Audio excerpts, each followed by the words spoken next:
아, 그러게요. 1년이 그냥 후딱 가네요.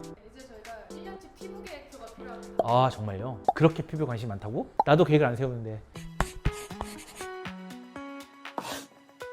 우리 피부과가 계절을 많이 타는 과예요. 계절마다 이렇게 오는 환자군이 명확합니다. 여름이 되면 막 얼굴에 막 트러블 나서 오는 환자들 너무 많고, 자외선 노출돼서 피부가 까맣게 돼서 오는 환자도 많고, 그 다음에 겨울이나 뭐 봄 이렇게 계절의 변화가 있고 춥거나 하는 때는 이제 피부가 너무 건조해요, 관리해서 찢어질 것 같이 아파요, 이런 분들이 많이 오죠. 그래서 이제 계절적인 요인에 맞게 우리가 피부 관리를 하면 되지 않을까 이런 생각이 드는데요. 우리가 겨울에 피부가 각질도 많이 쌓이고 그래요. 날이 춥고 피부에 각질 턴오버 주기도 좀 늘어나고요, 혈류가 좀 떨어지고 이렇기 때문에 이런 것들을 좀 해소해야 되는 게 이제 봄이고요. 봄 되면 일교차가 심해지고 하기 때문에 그 건조하고 막 황사 먼지 많고 하기 때문에 이런 피부의 건강이 좀 확 나빠지는 시기 중에 하나예요. 특히 이제 건조함을 많이 호소를 하죠. 봄에 산불 많이 나잖아요. 얼굴에도 불이 납니다. 그래서 이렇게 얼굴을 조금 보습적으로 관리를 좀 많이 하려고 하시는 것 같아요. 그래서 첫 번째로 스킨 부스터를 많이 합니다. 건조한 피부를 복구하기 위한 스킨 부스터 치료를 많이 하고요. 리쥬란 아니면 히알루론산 주사라든가 스킨 리바이브라든가 힐로웨이브 같은 여러 가지 보습 라인으로 나온 스킨 부스터가 많기 때문에 이것들 중에 자기 피부에 맞는 거를 선택해서 이렇게 이제 전문가한테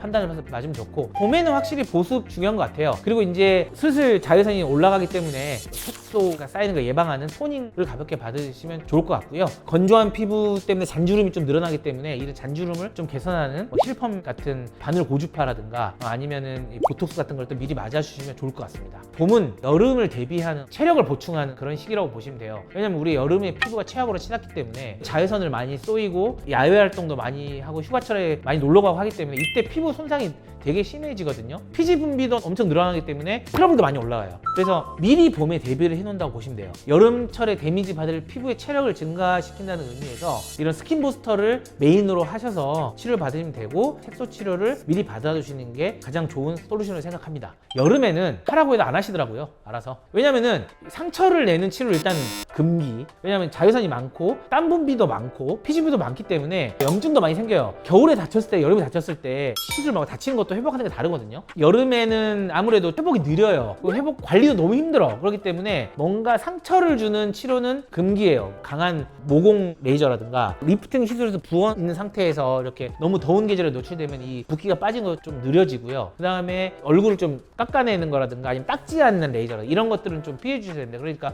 여름철 시술은 피지를 억제하고 트러블을 예방하는 그런 시술로 바뀌죠. 그래서 피지 억제 레이저를 한다거나 피지를 청소하는 큐리티나 아쿠아필 해서 피지를 청소한다거나, 트러블이 올라오면 이 트러블 자리가 자외선에 노출되고 색소 침착이 되기 때문에 이 사이클을 끊어주려면 빨리 이 염증을 가라앉히는 진정관리라든가 염증 주사라든가 이런 치료를 해야 됩니다. 그리고 여름에는 색소가 많이 올라오죠. 근데 색소가 더 진행되기 전에 아주 약한 토닝을 해주시면 어느 정도 예방이 됩니다. 이게 여름엔 토닝하면 안 되는 거 아닌가요? 많이들 말씀하시는데, 색소를 막 쌓아놓고 레이저를 하는 것보다 좀 색소가 쌓이고 있는 중간에 약한 레이저, 강한 레이저는 못해요. 근데 약한 레이저를 받는 거는 아주 현명한 선택으로 볼 수 있기 때문에 여름에는 피지를 좀 줄이고, 그다음에 트러블을 유발할 수 있는 그런 면포를 좀 청소를 하고, 색소에 아주 약한 레이저를 하고, 그다음에 자외선에 손상된 데미지 입은 피부를 와서 보습과 진정을 하는 이런 식으로 관리를 해주는 게 좋습니다. 그래서 여름을 무사히 잘 넘긴 다음에 가을이 오면 이제 우리 가을에 다시 좀 건조해지죠. 그러니까 다시 스킨 부스터를 맞는 시기로 돌아오죠. 여름에는 아무래도 주사 치료를 하면 좀 트러블이 올라오는 것 같아요.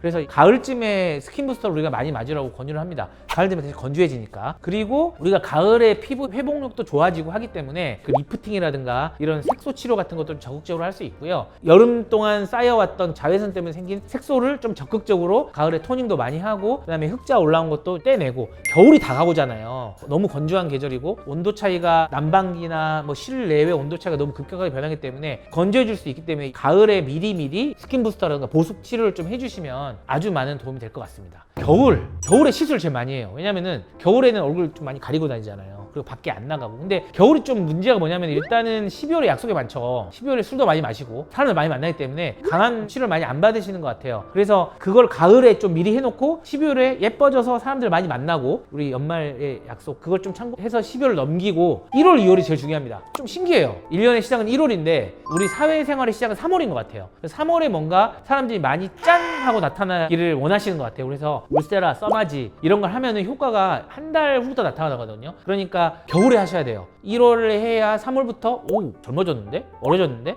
이런 말 듣습니다. 그리고 스킨 부스터 중에 바로 효과가 반짝반짝하게 나타나는 스킨 부스터가 있고 피부를 좀 재생하는 시간을 준 다음에 효과가 나오는 스킨 부스터가 있어요. 예를 들면 미주란이나 물광주사 같은 경우는 맞고 나서 바로 이렇게 좀 좋아지는데 누베룩이라든가 뭐 레디어스 같은 경우에는 하고 나서 이 재생되는 시간을 좀 줘야 이렇게 효과가 있거든요. 그래서 그걸 겨울에 미리 맞아주면 새 학기 학생이 아닌데 우리는 항상 마인드가 3월부터잖아요. 1년 3월부터. 그러니까 1, 2월에 한 달 정도 회복기가 필요하고 효과가 나타나는 리프팅, 울세라, 써마지를 먼저 하시고 그다음에 한 달 후부터 효과가 나타나는 스킨 부스터, 그다음에 보톡스 이런 것들을 좀 미리미리 겨울에 해주시면 봄에 아주 예쁜 얼굴로 1년을 시작할 수 있을 것 같습니다.